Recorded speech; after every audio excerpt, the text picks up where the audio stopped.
Yes, people, what's happening? Back at it again. It's PE Princeton here to review Liverpool versus Arsenal Sunday 4:30 at Anfield. Woo! Let's go. So quickly, people, before I even get into the Liverpool Arsenal game, just some quick updates here. So I've seen Ornstein dropped a bomber. Porto reach an agreement with Arsenal to sign Jakob Kivior. Finally, some sales. Finally. Berta, well done, mate. Well done. And straight after that, I'm seeing Marseille working on a deal to sign Zinchenko. That's another good deal. So, like, don't get me wrong, these were important players at a certain time. Zinchenko was very important when he first touched down. Jakub Kivior, I didn't like him at first, but last season he put in a shift when Gabriel was out. So they'll be missed, man. They served the purpose.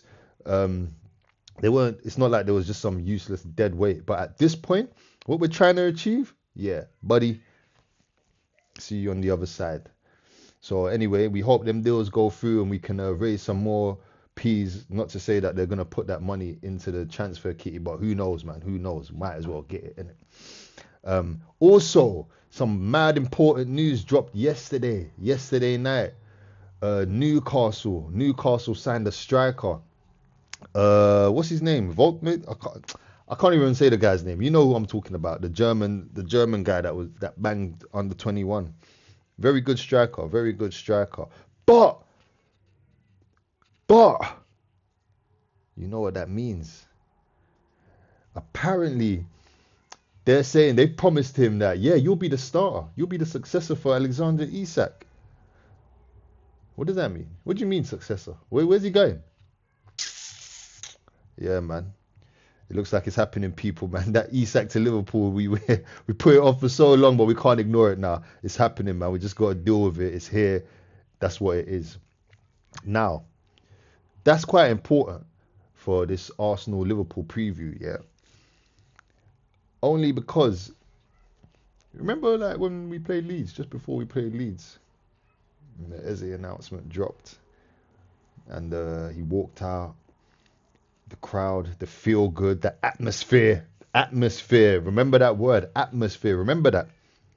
Bro, Leeds could have been Barcelona. I don't think they would have won that just because of the feeling. I'm not saying that we played amazing, but just because of how happy and confident and prideful we were that day. Impossible. Impossible.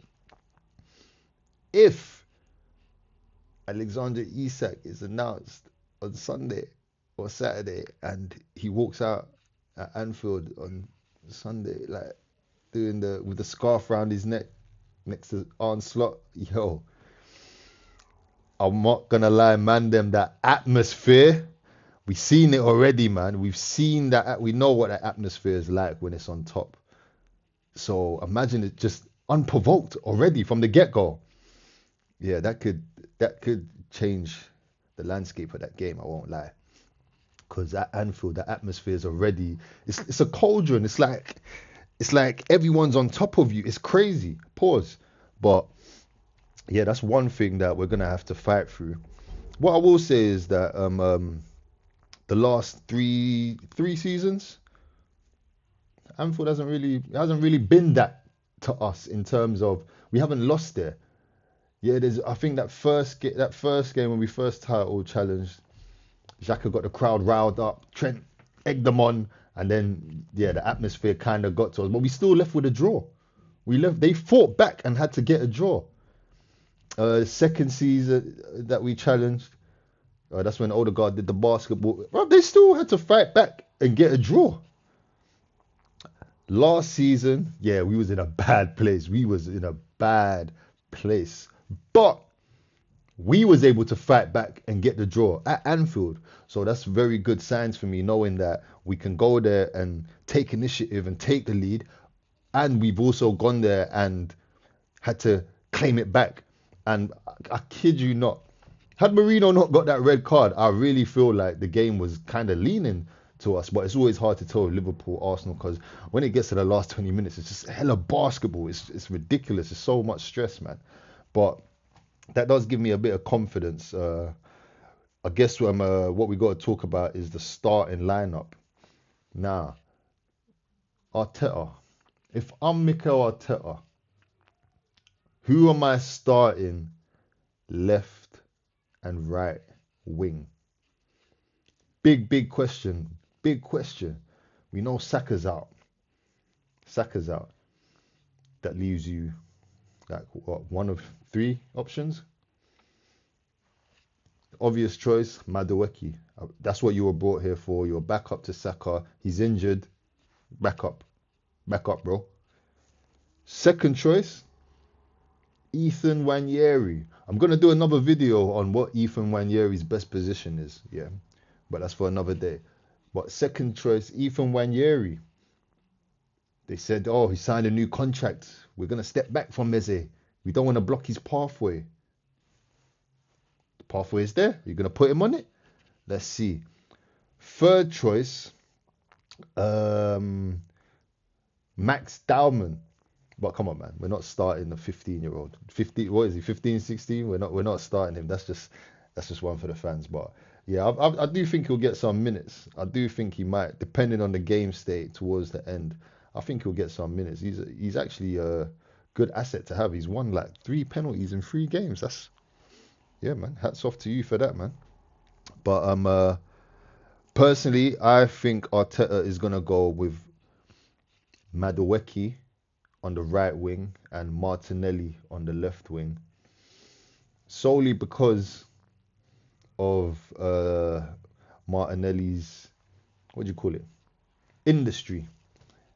His ability to get up and down that line to help cover the left back.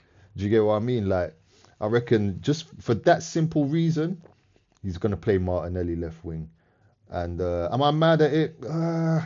Obviously, Saka's injured. It could be worse. I'm not that mad, I can't lie. But what I will say is that he usually has his best games against Liverpool. I hope that means something, but usually he has his best games against Liverpool. It's no surprise that Klopp rated him. It's because he only turned up against them lot. So if he does start, hopefully he turns up. I'm assuming Gyökeres is starting down the middle because Havertz is injured. In terms of the midfield, though, I'm hearing a lot of people say, oh, bench Odegaard, start Eze. Bench Odegaard, start Eze. Bench Martin Odegaard, start Eberechi Eze. It sounds good, innit? It sounds good. Nah, we can't do that. Not just yet. Not just yet. I say that because I feel like we know Odegaard had a bad season, come back off an injury and had a bad season. But I feel like a lot of people are forgetting who he is.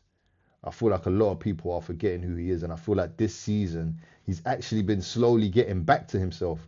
Even the reason he's injured is because he done a nice little turn and what? Them man fouled him. You see that little shimmy he did, deleted 2 man just like that. He didn't even touch the ball. So my thing is, as much as I love Eze, he hasn't played here yet. He's not gelled with the team yet. This is a pressing team, a high pressing team. And not to say that Eze can't press, but we have not seen him press to that ability. The same way Odegaard leads a press. Even though he's not even leading the press too much right now, but I think it's something to do with the structure of having a real 9 in front of him. But still, he leads the press differently. And just in terms of chemistry and momentum, I feel you keep the players that you keep your original 11 as close to it can be, and then bringing Eze on later in the second half, that's not a bad thing. We should be able to get through this game without Eze. I can't lie. We should be able to get through it without him. We got the striker. Everyone said, oh, you need a striker. We got him. So we should be able to get through this game with bringing Eze on for at least for like 20, 15 minutes. That's my opinion. In terms of the starting lineup, though, let me just get into it. Obviously, Raya in goal, Timber right back, of course, Skelly left back, Clamp twins. If you know me, you know those are the Clamp twins. Gabriel Saliba, that's a no-brainer. Now in the midfield, I believe Odegaard is fit and will start. I'm looking at literally the Premier League website right now. They're saying Odegaard should start. Um, so I'll put Zubimendi, Rice, Odegaard. Just keep it G, man. Keep it original, man. Don't do too much. This is a game we need to. Don't start doing too much. And then, like I said, Madueke, um, Gyökeres, and Martinelli. Now that's what I think he'll do. What I would actually love, I would love, yeah, start Ethan Wanyouri on the right. But he's a Saka reject. He's like a Saka that's just a little bit more techie and younger. Put Ethan Wanyouri on the right. Put Eze on the left. I know what I just said, but I'm saying what I think. I said what I think Arteta would do. So I was thinking that his brain kind of thing. Do you get what I'm saying? But what I would do, or what I would want to see, start Eze on the left, man. He's ready to go, man. You see that boy's face when he walked out on the Emirates? He's ready. He's ready to go. And I know he's worked Liverpool once or twice still. So yeah, man, that's the lineup I would go for. I'm expecting Liverpool to have a couple guys back. I'm sure they'll have like one of their fullbacks back. Gravenberch will be in there. McAllister will probably be in there as well. Maybe Szoboszlai will be back in. Wirtz is there. I think Wirtz will have a good game because he's not. We are a bit physical, but we also play a bit like a European team. Like you can get your game off on us. Do you get what I mean? So I think Wirtz will actually have a decent game this time round. Obviously Salah, you just gotta always watch out for him. That's a danger. I'm hoping Skelly can lock it down, but so far defensively, pre-season this season, let's see in it. And then you got Ekitike and Gakpo. Bro, that name always finishes me, but you know what I'm talking about. Now, Gakpo, not too worried about. He's got great finishing. If he manages to get a bit of space, edge of the box or thereabout in the box, yeah, it's a problem. But you see Ekitike, that's a bit of an unknown quantity. Did I say is it quantity or entity? Unknown entity. Ekitike, that's a bit of an unknown entity to the league. And he's given Isak a little bit, just like a rusty Isak. And we know how Saliba and Gabriel got on with Isak, so boy, you just got, oh boy, listen, man, you just got to hope that, yeah, this time round they've learned they're more like, not even physical. I think with them kind of strikers, it's more. Do you get what I mean? You got to be a defender that's got to have your wits about you, man. Because them strikers are just so like they can go left, right. Like you don't know if they're gonna spin or just knock it back. Oh, yeah, it's hell, man. You rather have like a Haaland that's just a bulldozer. You just know strength for pace, whatever. But all in all, man, I think it'll be an exciting game, man. I think this game, if I had to do a score prediction, I can't call it. I think if I had to do a prediction, yeah, my heart says Arsenal 3-1. We finally get that win at Anfield. Yeah, we start our title charge. But my head, I won't lie, man. My head's saying 2-2, man. My head's saying 2-2. My head's saying we're gonna score, get gassed. They're gonna get equalizer. We're gonna go ahead again, and they're gonna do the Liverpool thing where they just score in injury time or whatever. That's what I really honestly feel. But I'm going with my heart, man. I'm going with my heart. 3-1 to the Arsenal. Let's get it, man. 3 points. Take it back to Emirates. We'll see what happens on the other side, fam. But all in all, man, I think it's going to be an exciting game, man. It's going to be a lot of back and forth. This is going to be like a basketball match, as usual.